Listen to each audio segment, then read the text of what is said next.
یہ قربانی شعائر اللہ میں سے ہے. اس طرح کے جملے بھی نہیں کہنا چاہیے کہ بھینس کی قربانی کا کٹا عید سے پہلے کھول دو. اس طرح کے جملے آپ نے سوشل میڈیا پہ سنے ہوں گے. تو یہ جو بڑا اختلافی مسئلہ سمجھا جاتا ہے، ایک بات پہلے سمجھنے کی ضرورت ہے، یہ اہل حدیث اور فقہ حنفی کے درمیان اختلافی نہیں ہے.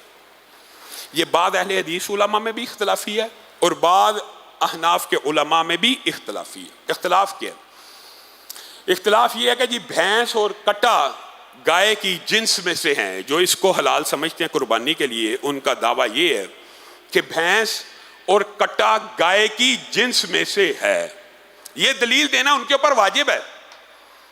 وجہ کیونکہ قربانی کے لیے اللہ رب العزت نے 4 جوڑوں کو حلال کیا قربانی کے لیے. یہاں ایک بات سمجھنے کی ضرورت ہے. بعض لوگ یہ سمجھتے ہیں کہ سارے حلال جانوروں کی قربانی ہے. ہرگز نہیں. حلال جانوروں میں سے 4 جوڑوں کی قربانی ہے. من الابل اثنین، اونٹ میں سے، بقر اثنین، گائے میں سے یعنی نر مادہ، اونٹ اونٹنی، بکرا بکری، چھترا اور چھتری، اور دمبا رسول اللہ کی حدیث کے مطابق. ان 4 جوڑوں کے بعد دمبا جو ہے وہ رسول اللہ کی حدیث کے مطابق ہے. اب قربانی انہی 4 جوڑوں میں ہوگی. اب انہی اگر 4 جوڑوں میں ہوگی تو کوئی بھینس کی قربانی کرے گا تو آپ اس کو کہیں گے بھائی بھینس تو گائے نہیں ہے. وہ لا محالہ آپ کو جواب دے گا بھائی یہ گائے کی جنس ہے، تب ہی قربانی ہوگی. دلیل سمجھ گئے؟ اگر بھینس گائے کی جنس ہے تو ہی قربانی ہے، اگر گائے کی جنس نہیں ہے تو قربانی نہیں ہے.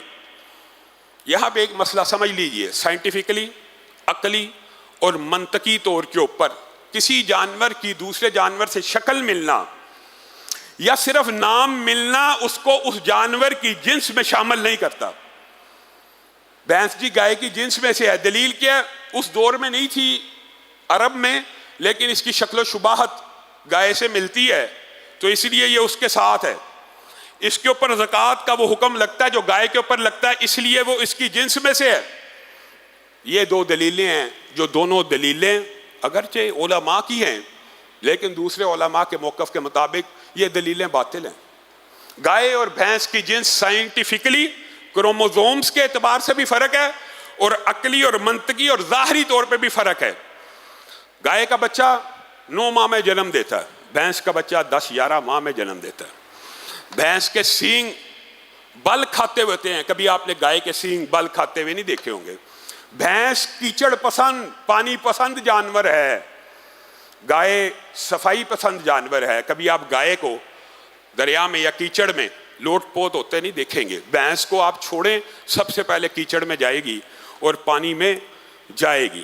دودھ کی نوعیت کا بھی فرق ہے. پھر جنس کے اختلاف ہونے کا سب سے بڑا جو سائنس کے طالب علم ہیں وہ بھی جانتے ہیں اور جو عام لوگ ہیں وہ بھی جانتے ہیں، فیملی ایک ہو، سپیشیز الگ بھی ہوں لیکن اوپر سے فیملی ایک ہو تو بھی ان سپیشیز کا آپس میں اختلاط ہو جاتا ہے، آپس میں تعلق قائم ہو جاتا ہے، آپس میں انٹرکورس ہو جاتا ہے.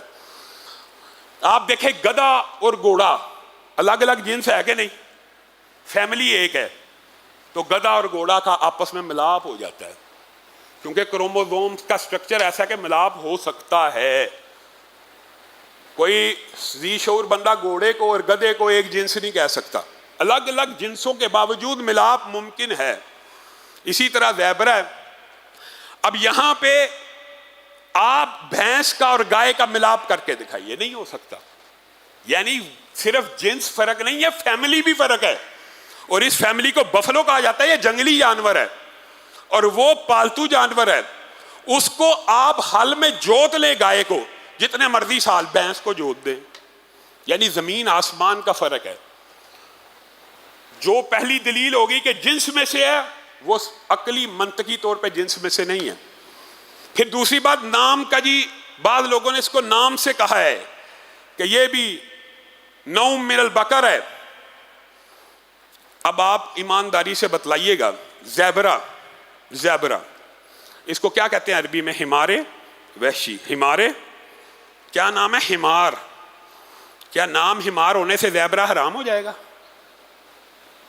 گھریلو گدھا تو حرام ہے اور زیبرہ حلال ہے، صرف نام ہونے سے بھی، اول تو یہ دلیل پیسے ہی کمزور ہے، لیکن اگر کسی نے کہہ بھی دیا ہے تو ہم نام ہونے سے بھی چیزوں کی حلت اور حرمت اور قربانی میں داخل نہیں ہو سکتی۔ لیکن بات وہی ہے، چونکہ علماء کا اختلاف ہے تو اگر کوئی ایک موقف کو اختیار کرے اس کے لیے سختی نہیں ہونی چاہیے، کوئی دوسرے کو اختیار کرے اس کے لیے سختی نہیں ہونی چاہیے۔ لیکن پھر جو یہ آخری دلیل وہ یہ دیتے ہیں، تین ہی دلیلیں ہیں۔ تیسری دلیل کہ بھینس کے اوپر احکامات لگتے ہیں گائے کے زکوٰۃ والے۔ یہاں پہ یاد رکھیے احتیاط کا ایک کلیہ ہوتا ہے، فقہی کلیہ، فقہی۔ بھینس کے اندر زکوٰۃ دینے میں احتیاط ہے کہ گائے کے اوپر قیاس کیا جائے اور اس کے مطابق زکوٰۃ دی جائے، اور قربانی کے اندر احتیاط یہ ہے کہ وہ نہ کی جائے۔ احتیاط کے بھی دو فقہی قاعدے ہوتے ہیں۔ قربانی کے اندر بھینس کو لے کے جائیں تو احتیاط یہ ہے کہ ان 4 اجناس کی جائے اور بھینس کو نہ کیا جائے، اور زکوٰۃ کے اندر جب احتیاط کا کلیہ آئے گا تو ادا کرنا احتیاط کا پہلو ہے، اس لیے یہاں پہ احتیاطاً ادا کی جاتی ہے۔ تو یہ 3 جو دلائل ہیں یہ ان لوگوں کے ہیں، اور میں حیران ہوتا ہوں کئی مرتبہ کہ بھینس کی قربانی پہ اتنا لمبا چوڑا 10 دن بحث ہوتی ہے، ہر سال 10 دن۔ بھینس تو اب گائے سے سستی رہی بھی نہیں، بھینس تو اب مہنگی ہے، اب گائے اویلیبل ہے، اب وہ 4 اجناس جن کے اوپر کوئی شک و شبہ نہیں موجود ہیں، تو ان کو کرنے کی بجائے ایک مشکوک چیز کو کرنے کا کیا فائدہ ہو سکتا ہے؟ کوئی فائدہ نہیں۔ اللہ رب العزت جو کہا گیا، جو سنا گیا، اس کو سمجھنے کی توفیق عنایت فرمائے۔ اگر کسی ساتھی کے ذہن میں قربانی کے حوالے سے کوئی اور بھی سوال ہو تو وہ کر سکتا ہے۔ ہاں، میرے ذہن میں ایک اور بات آ گئی، ساتھیوں نے بھی پوچھا تھا، گائے کے اندر 7 حصے ہوتے ہیں، اونٹ کے اندر اگر آپ چاہیں تو 7 حصے بھی رکھ سکتے ہیں اور 10 حصے بھی رکھ سکتے ہیں، 7 حصے بھی اور 10 حصے میں بھی، یہ اللہ رب العزت کی طرف سے آسانی ہے۔ پھر گائے کے اندر کیا 2 حصے عقیقے کے رکھے جا سکتے ہیں اور 5 حصے قربانی کے؟ آپ قربانی اور صدقے کو ملا رہے ہیں، نہیں رکھے جا سکتے، حتیٰ کہ حالی گائے کے اندر عقیقہ کیا نہیں جا سکتا۔ گائے کا عقیقے کے ساتھ کوئی تعلق نہیں، عقیقے کے لیے ایک مکمل جانور کی جو حدیث ہے، ہاں اس جانور کی شرط دوندہ ہونا ضروری نہیں ہے، وہ کم عمر ہو سکتا ہے، اس میں کسی بھی قسم کے کوئی اچنبے کی بات نہیں ہے۔ اللہ رب العزت جو کہا گیا، جو سنا گیا، اس کو سمجھنے کی توفیق ہے۔